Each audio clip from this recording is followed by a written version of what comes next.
A team in Counter-Strike primarily consists of 5 players, 6 if you're counting the coach, but each player is assigned a role. One person acts as the in-game leader, being tasked with leading the team to victory with their strats and quick decision making. It's a game of the mind, and a game of inches if FaZe can start to shift their way back to A, and have no idea. Twist sells it out, but they're walking into A. The Opper, a team's designated sniper who with only 5 shots before having to reload, needs to ensure that every shot counts. Liquid hold, they win these fights. Just extra left to get past, but he's an iron wall at the back of the site. Moving around, kill number 3. The entry fragger, the player assigned to be the first one pushing onto his site to hopefully get a kill to initiate a site takeover. They've dropped down. Yukindr, beautiful headshot on Nathany. Now they can deploy smoke. Who's been struggling. Nathany's still not getting kills in his favor. And Yukindr's got 0. Enters his goal. And the list goes on. These 5 to 6 players must come together and through teamwork and communication beat their way to a victory. But every now and again, a player on the team may be left out of a certain tournament or has to miss a match due to unforeseeable circumstances. When this happens, teams are left with the option of calling in a stand-in. A stand-in is defined as a person who stands in for another, especially in a performance, a substitute. In a traditional sport, stand-ins substitute for players who play the same role as them, but in Counter-Strike, stand-ins are thrown into positions weeks, sometimes even days before having to compete. The stand-in doesn't need to just learn their role, but the other 4 players must also put in the effort of getting them adapted to the team environment.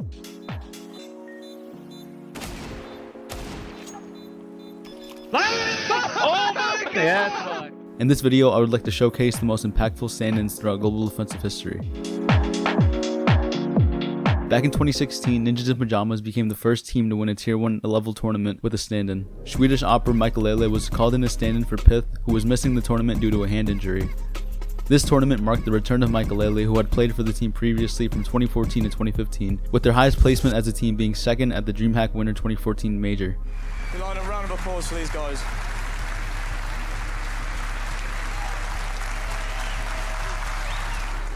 In an interview we conducted with Thorn, he claims that players of the team had messaged him about standing in for a few ESL matches before eventually being asked to go to Kiev with them.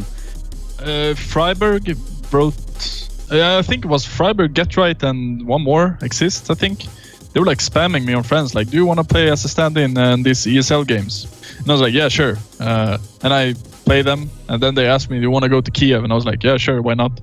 They would go on to win Star Series Season 2. It exists! It's an IP! And they've done it in 2! The team swept G2 in the grand finals, beating them out 16-7 on Cash and 22-18 on Overpass. And he would play as a stand-in for NIP for 2 more tournaments, finishing 0-3 in the group stage at Epicenter 2016, and in the semifinals of ESL Pro League Season 4, getting beat 2-1 against SK Gaming. He needs to hold on for 1 more second and they've made it into the grand finals! SK, move forward! We will have a... Despite much fan praise that Michael was once again back on the team, Pith would inevitably return and would help NIP win IEM Oakland on his return. Celebration. They want the trophy and they've got it! NIP will take down SK on the return of Pith. Another notable stand-in in 2016 was at the time up-and-coming talent Simple, who temporarily joined Team Liquid again after the coach had released IGL Adren. Simple would return for the ESC Season 1 Finals and ESL 1 Cologne 2016. During his first venture with the team, he was crucial in helping them reach a semi-final finish at the MOG Columbus Major before being eliminated by The ground there is cold. Oh! Luminosity Gaming, who would go on to win the major. It may just be destined to be, and it's Luminosity winning their first major championship. They reached the playoffs of ECS before losing to the eventual champions G2. However, at Cologne, he would prove just how impactful he is by helping Team Liquid reach the finals of the major, becoming the first NA team ever to do so. They would be pitted against Luminosity, now turned SK, where they would be able to get their revenge. Unfortunately for Simple and the rest of NA, SK would once again prove to be the better team as they would get swept 2-0. Get up here, trying to walk through the smoke, but it's just not going to happen. SK Gaming, second major championship in a row. They are your winners. During both major runs, Simple was the highest rated player on Team Liquid. After the tournament, Simple's time with Team Liquid came to an end and he would go on to join Na'Vi, replacing founding member and IGL of the team Zeus. Simple has remained a player for Na'Vi ever since and has won countless trophies, MVP awards, and was even named Player of the Decade at the IEM Rio Major, all under the Na'Vi banner. And it's important to thank his time in Team Liquid for showcasing the potential of the soon-to-be best player of all time.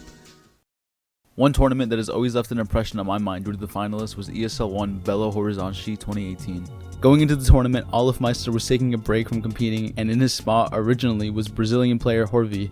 Unfortunately, a week before the tournament began, he took to Twitter to announce that he will not be playing with FaZe, and instead the team would go in with Norwegian player Kromen. Mouse Sports also had a stand-in, former Cloud9 player Nothing, who had been away from competition for about a year following his departure from the team. Both teams were able to sweep their way into the finals, where they went head-to-head in a best-of-5 that went all 5 maps. FaZe Clan's stand-in buff, along with Nico dropping a 1.39 rating, would prove to be too much for Mouse Sports as FaZe won 3-2. Oh my god! No bullets, and somehow they get away!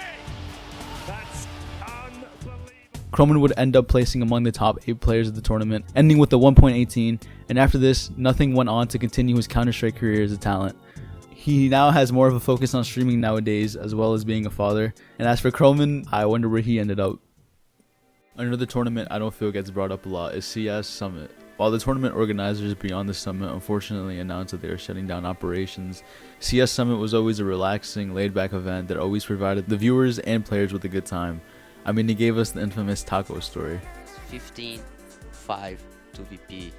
We were playing as T, VP ICT, and Fallen said, guys, if you think we are good, let's prove it now. 15-5. Did we come back? Of course not. 16-5. Taco, I love you so much, man. By December 2019, CS Summit was about to begin its 5th tournament, and Mouse Sports, under the leadership of Kerrigan, had just won 2 tournaments in a row. 2 days before the tournament began, however, Mouse Sports announced that their operator Woxic would be missing the event, and in his place would be NATO Safix, whom Mouse Sports were giving a chance to prove himself on a top team, as he had just been released by Heroic that August. The team were able to make their way into the grand finals, where they would go up against G2. Mouse Sports would win map 1, but after this, Kerrigan has to leave in order to catch a flight. Not an ideal situation for Mouse Sports. The final high fives, Kerrigan, Sick. as he sends See them ya, off man. now. Normally the captain goes down with the ship, but this time he's got to catch a plane. He's gonna. For the next 2 maps, Mouse Sports were playing with their coach Regin. Map 2 was Vertigo, where Mouse Sports would lose in an astounding 16-1. G2 by now are probably thinking that map 3, Train, is going to be a walk in the park. By the time the second half starts, they're up 10-5. Eventually, they're up 13-9, 3 rounds away from winning the event and taking from the $150,000 prize pool. But some way, somehow, Mouse Sports are able to pull off an insane comeback and win the whole thing. That's a big advantage, and Chris Jake stands in and doing it! Mouse Sports are gonna do it with a coach! And with a stand-in! Not only was this Mouse Sports' 3rd LAN win in a row, but it was also NATO's first LAN with the big team. And NATO Safix with his first trophy lift, 6 figures. That's the whole feeling, this digital duck. There you go. The last stand-in that I want to look at can be argued to be the best stand-in of all time, JKS. JKS stood in for FaZe at the last minute for IEM Katowice 2022, where they would go on to win the entire thing, making it not only the biggest tournament won with the stand-in, but also made it JKS's first Tier 1 tournament win. Puzzle, chances taken by so many players, so many gambles on this team, but it's finally paid off. The Intel Extreme Masters, Katowice the champions, FaZe Clan in 2022. To give an idea on how much little time there was for preparation, he was called to replace Rops a day after he caught COVID on February 9th, and the tournament began on February 15th. JKS had also been away from the game for some time, so he really only had just a week to prepare himself. He was recommended by Twist, who believed that his time and complexity wasn't accurate to what he was capable of. Really had to convince Robon and Finn that he was still the best fit for the team, because they wanted, and I didn't care that he didn't play the game for 2 months, and I actually felt like his time on complexity was inaccurate representation of what he can do as a player, and I think. Now, the reason why I say JKS can be considered to be the best stand-in is because not only did he help them win the tournament, but considering the fact that he had to stand in for 2 different players. He was only supposed to stand in for Rops during the group stage. Rops was eventually cleared to return to the starting lineup, but FaZe Clan's veteran player Rain also contracted COVID, so JKS was once again asked to stand in for FaZe in the playoffs. Shadow wasn't good. Not great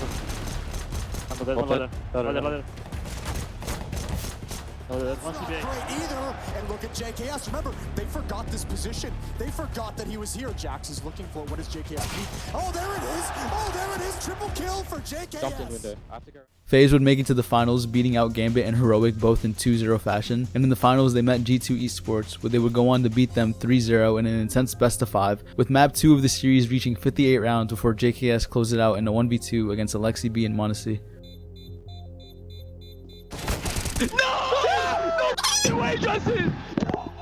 Have it? FaZe won map 3 16-14, and a year after JKS won the event with FaZe Clan, he would be the first player to ever win it back-to-back in separate teams, winning with the team he helped beat the previous year, G2. Taken as a unit, your Katowice champions of 2023. Intel Extreme Masters, baby, it's G2!